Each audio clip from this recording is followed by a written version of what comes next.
Hello and welcome to Straight Talk, Supply Chain Insights, the podcast for your supply chain leader who is on the go and wants to be in the know. And now, your host, Laura Ciceri. Welcome to Straight Talk with Supply Chain Insights. My name is Laura Ciceri. I'm the founder of Supply Chain Insights, and this podcast is designed for the supply chain leader who's on the go, as we all have been, but maybe not now, and wants to be in the know. And today I'm interviewing Razat Gaurav, and Razat is currently the CEO of LLamasoft, but I've known Razat for 17 years, and I consider him to be a very valuable supply chain leader. And I wanted to reach out and get his insights on the Forbes article that I wrote about how to prepare the supply chain for what many people are dealing with right now. We've never had a pandemic in my lifetime like this one. So Razat, before we go on with the show, can you tell the group a little bit about yourself? Just give them some background. Sure, Laura. Thanks for having me. Good to talk to you again. As you mentioned, I've been in the supply chain domain now for about 23, 24 years, and worked with retail supply chains, manufacturing supply chains, as well as various logistics companies around the world. And it's been a great learning experience. And of course, now I'm here at LLamasoft having a lot of fun building a great company. It is definitely a great company. Well, let's talk about the current situation. My clients are doing conference calls from home. They're not traveling like they used to. Many have shut down their factories. I have a client in China that is really giving me day-to-day updates on getting people back into the dormitories for contract manufacturing, discussions around, logistics, and when people cross over the zones in China, they've got to be quarantined for 14 days, and, Italy's shut down, and, people are just really struggling because anything from sweetener of, diet soda to additives to dog food to titanium dioxide for white paint to automotive parts to consumer durables. I don't find a supply chain untouched. Razat, what's your experience? What are you hearing from the people you're talking to? Laura, it's really we're living through a black swan event. These sort of things don't happen very often, but it's really a moment that is impacting supply chains across industries, like you said. We've done analysis on this in terms of what are the biggest drivers of risk, and it comes down to three things. One, of course, as you'd imagine, is, how does your supplier base, your production base overlap with the spread of the coronavirus? Initially, it was all about China, and then initially centered around the Wuhan area, but now clearly it has spread well past that into Japan, Korea, Italy, here in the United States. So that's the first part, is how much overlap there is between your operations and the spread of the virus. The second is what's the level of optionality you have, both in terms of suppliers as well as substitute parts or substitute materials, depending on the industry you're in. And then the third aspect of risk really is in terms of how many days of supply of buffer inventory you're carrying across your supply chain. So with a combination of those three elements, what we found is that the high tech, particularly the consumer electronics industry, is at a huge risk. There's some early good news coming in from China where people are getting back to work, and some of those production facilities are becoming operational again. I've been talking to some of our customers where the feedback is some of the facilities are up to 70 to 90% operational, but there's still a lot of lag happening because of, in Wuhan, mobility is still very restricted. Japan and Korea are not, operating at normal levels right now. Italy is not operating at normal levels. So the automotive industry clearly is also being impacted significantly. And then you've got the pharmaceutical industry where, China supplies over 40% of the active pharmaceutical ingredients and a lot of raw materials that go into those ingredients. And then, of course, on the fashion apparel and soft line side, some of the production volumes have been flowing out of China because of the trade wars and some of the wage inflation that was going on. And so there is optionality in terms of production capacity in other countries like in Vietnam, Bangladesh, Philippines.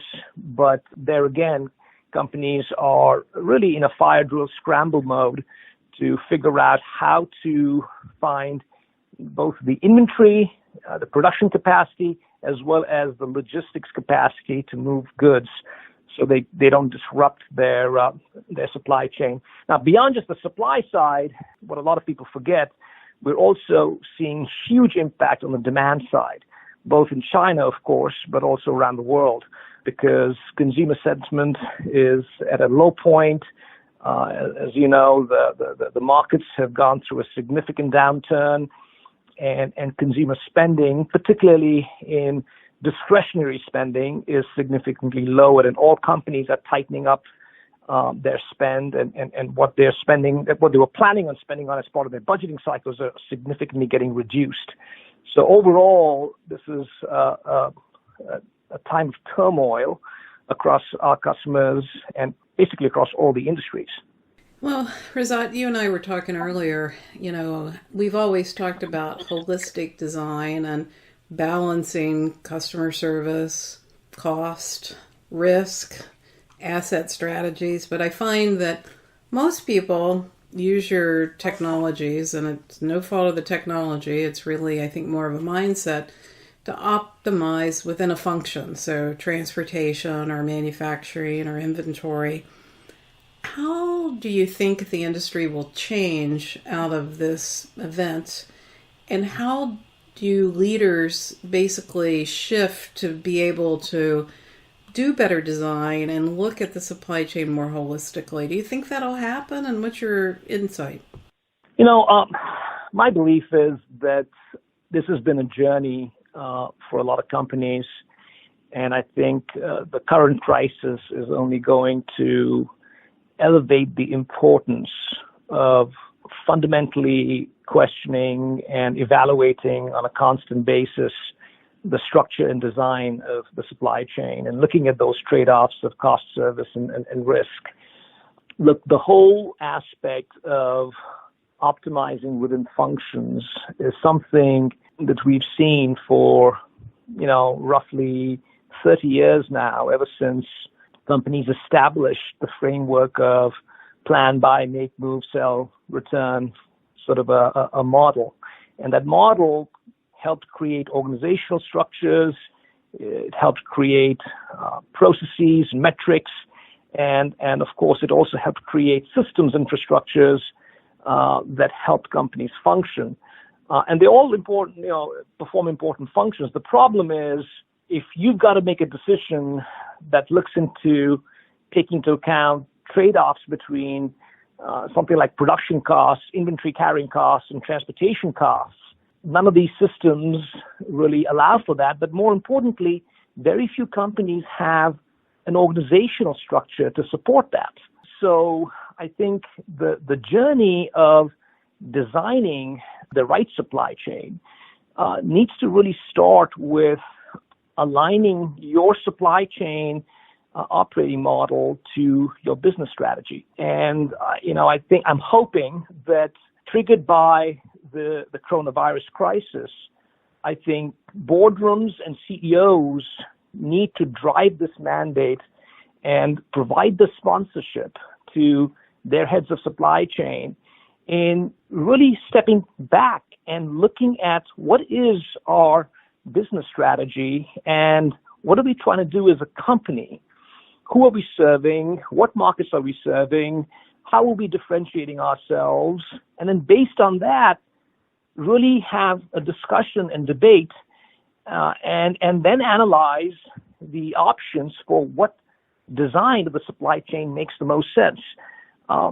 That balancing act of cost, service, and risk is an age-old balancing act.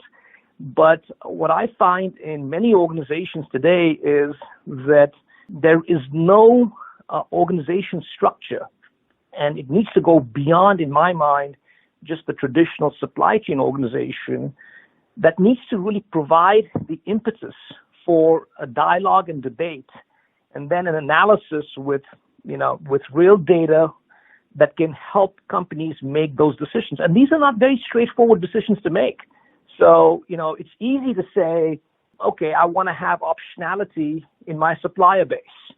Or it's easy to say, I want to have optionality or in terms of substitute parts.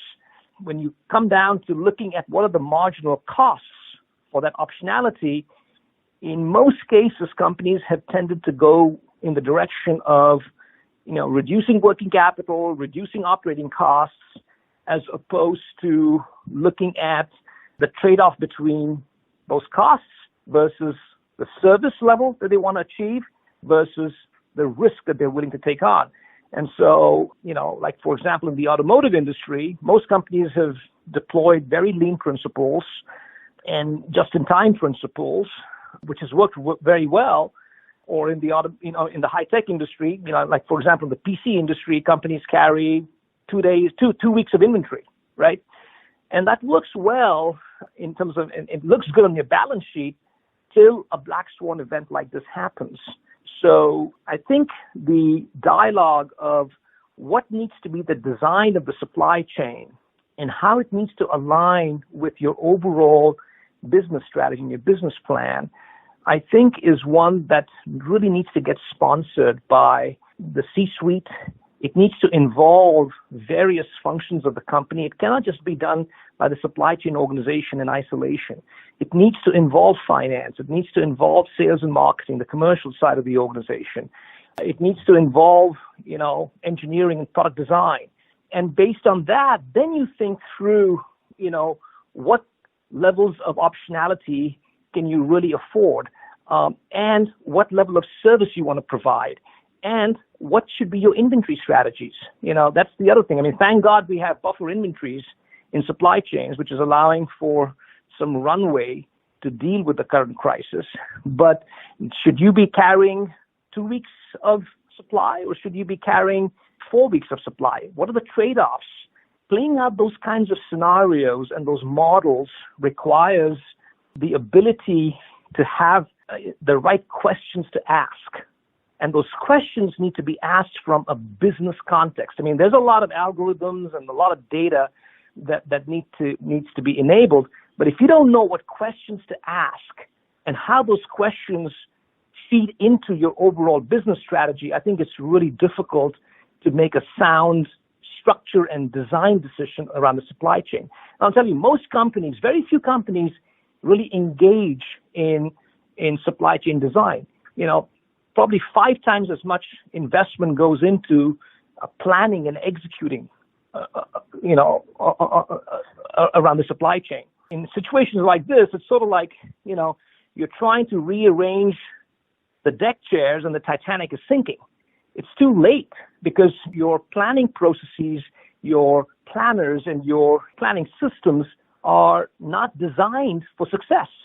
If your fundamental policies, if your fundamental frequency of replenishment, if your fundamental, design of where you're producing, your fundamental capacity decisions are flawed, it doesn't matter what your planning processes are going to yield.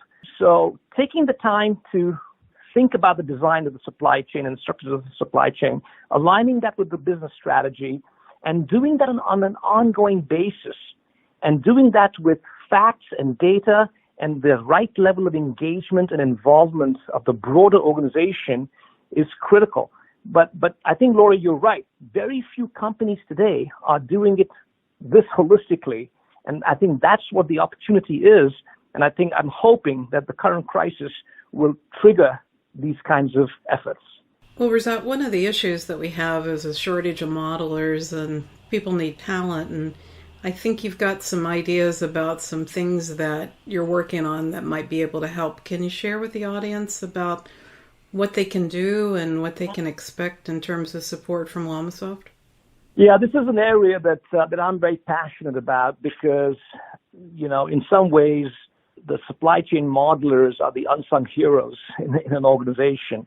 It is not an easy skill set to develop because regardless of whatever software package you're using, it's a skill set that requires the individual to understand the operational level details of your supply chain and then reflect that within the constructs of a data model of, a digital environment, and then use algorithmic horsepower to play out various scenarios, and then be able to communicate the output of those scenarios to the broader, executive audience. It's a very special skill set. It requires critical thinking, analytical thinking, together with an understanding of business operations. And so we are very passionate about developing the next generation of modelers.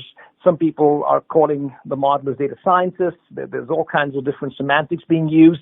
But this skill set is something that we're really investing in developing. We're collaborating very closely, of course, with our customers, with university programs. We're creating credentialing efforts that are self-paced training programs online to really help encourage the next generation of modelers. But this is what I like to tell people is, if you want to fly an F-35, you need a fighter pilot. Not everyone can fly an F-35. And sometimes when you are making strategic supply chain decisions, when you're designing, a supply chain and you're helping analyze decisions that could be worth billions of dollars, you need to be a fighter pilot. And I think we as an industry need to do a lot more, and we need to work closely with academic programs to help develop the next generation of modelers. We, in this time of crisis, of course, as you can imagine, there's been a surge in the need for this type of talent, because companies have been really working hard at understanding, if they have suppliers in China and they're looking at alternative suppliers, and they may have options in Mexico or in other countries in Asia or Eastern Europe, looking at analyzing total landed cost models, or if they're in a situation where they know they have constrained supply, so they need to figure out how to prioritize what demand to service. These kinds of scenarios, understanding what is the impact in a quantified way, being able to do the analysis and communicate the output of that to the broader organization. There's a big need for the surge of talent. So we created a SWAT team, and it's something that we are offering to our customers right now to be able to access these modelers. We are trying our level best to help augment and supplement the talent that we have access to and mobilize them with our customers' environment. So it's all hands on deck from that perspective. But in general, I think we have to do a lot more in developing this talent, nurturing this talent, and ensuring that we don't lose the skill set. It's so critical in being able to fundamentally design a supply chain and to be able to extract insights and value from data and from relationships that exist across the supply chain. So Razat, let's just pull up the conversation. Any thoughts as we close this podcast in terms of what people should do now and what they should think about as lessons learned out of this? Because I don't think that this will be business as usual when it's done. And I think that the only constant in the supply chain is going to be surprise. Your thoughts? We have to work through this crisis in the short term. And of course, everyone is, at least across the companies we work with, is working really hard to get through the crisis and minimize the impact of disruption. So we have to get through that fire drill in the short term. But I think the key thing to do is to step back and reflect on what could be done differently, so you as an organization could be in a different situation or could adapt to these kinds of situations in a different way. The word agility is overused in the supply chain world. We've been using it for 20 plus years. But I think I'm hoping that this crisis gives us the impetus, particularly for senior management, to step back and take the time and effort to build the foundations that will allow for ongoing analysis of the trade-offs involved across cost, service, and risk, and will provide the digital sandbox for the organization to better align their supply chain design with the business strategy and engage the broader organization beyond just supply chain in making those decisions. And there's some foundational things to be done. I mean, Laura, you've taught me this. Over 65% of companies don't have visibility on, beyond their tier 2 suppliers, right? Tier 2 suppliers and beyond. Take the time to understand and map those out.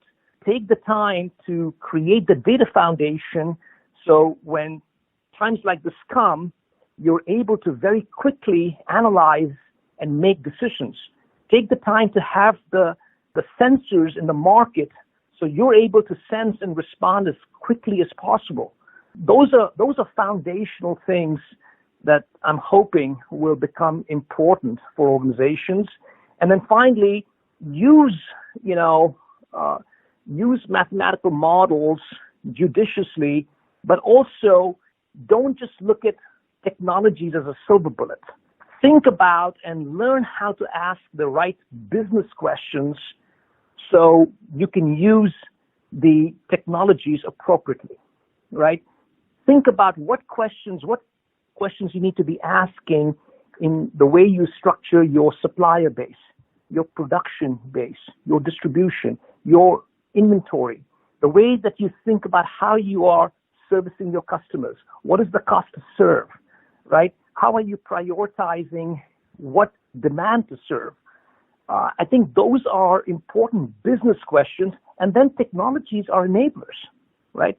So I'm really hoping that this time of crisis will also be a time for self-reflection and a call to action to develop the sort of modeling skills, simulation skills. I'll tell you, simulation is an underused capability in the supply chain because we make decisions using traditional planning and execution systems as if we live in a deterministic world.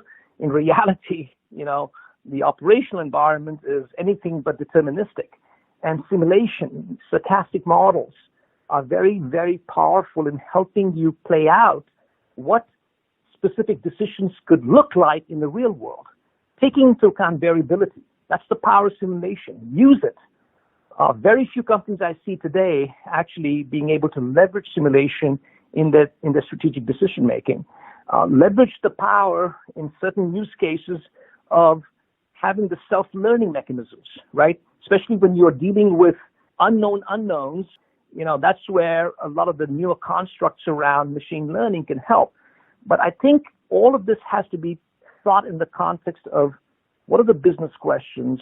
How does your supply chain operating model tie together with your business plan? And then based on that, how can you create the foundational layer for data, for systems, for visibility, and for market sensing that will allow you to operate and to be really agile, that word of agility, right? So this needs to be a boardroom priority. This cannot just be done in a dark room somewhere. It needs to be a boardroom priority. And I'm hoping that the current crisis will make that an important call to action. Well, Razat, thanks for joining us on the show. I'm going to ask you to come back in about 6 months and let's reflect because I'm sure there'll be a lot of lessons learned between now and then. So you're right. Yes. So thanks to the audience for joining us on this show of Straight Talk with Supply Chain Insights. Until next time.